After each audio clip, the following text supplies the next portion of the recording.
ආයුබෝ වේවා මගේ ආදරණීය යාළුවනේ. ඉතින් කොහොමද අදත් අලුත් දවසක්. ඔයගොල්ලන්ගේ සියලුම බලාපොරොත්තු ඉෂ්ට වෙන ආදරණීය දවසක්ම වේවා. එන්නකෝ අද මම ඔයගොල්ලන්ට කියලා දෙන්නේ අපේ ශරීරයේ විස එක්ස්ටර්නලි එහෙම නැත්නම් බාහිරව කොහොමද අයින් කරගන්නේ කියලා. ඔයගොල්ලෝ දන්නවද අපේ යටිපතුල් වල වසා සිදුරු 7000කට වඩා තියෙනවා. මොනවද මේ වසා කියන්නේ? වසා පද්ධතිය තමයි හරියටම අපේ ඇඟ සිටි එකක් නම් මේ සිටි එක පුරා දිවෙන මහා මාර්ග පද්ධතිය. මේගොල්ලෝ මොනවද කරන්නේ? හරියටම සිටි එකේ අපද්‍රව්‍ය එක්කහු කරනවා වගේ අපේ ශරීරයේ තියෙන අපද්‍රව්‍ය සියල්ලම එක්කහු කරලා ශරීරයෙන් බැහැර කරනවා. මේ තියෙන වසා නෝඩ් එකක්.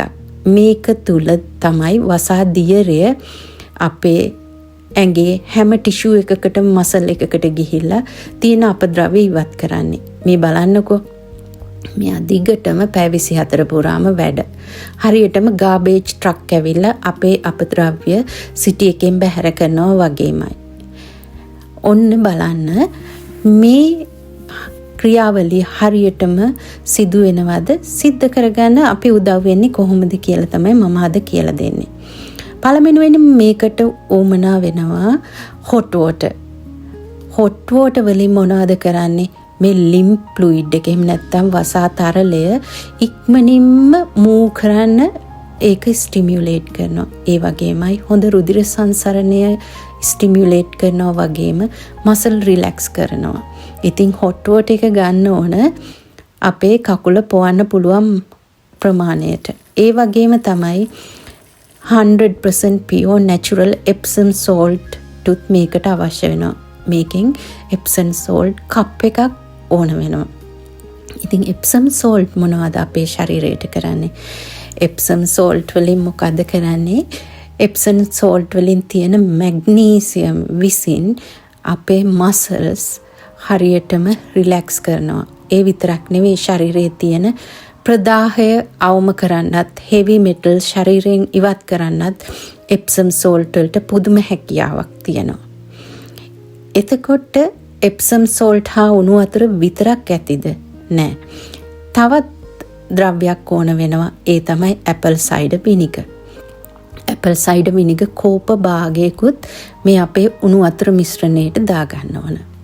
apple cider වලින් මොනවද දැන් මේ විශේෂ අයින් කරන එක කරන්නේ? apple cider vinegar වලට හැකියාව තියෙනවා අපේ ශරීරයේ pH අගය පාලනය කරන්න. ඒ වගේමයි toxins break down කරන්නත් අපේ tissues වල තියෙන toxins ශරීරයෙන් loose කරන්නත් මේ apple cider vinegar වලට හැකියාවක් තියෙනවා. ඊට පස්සේ තවත් පුංචි අමුද්‍රව්‍ය දෙකක්.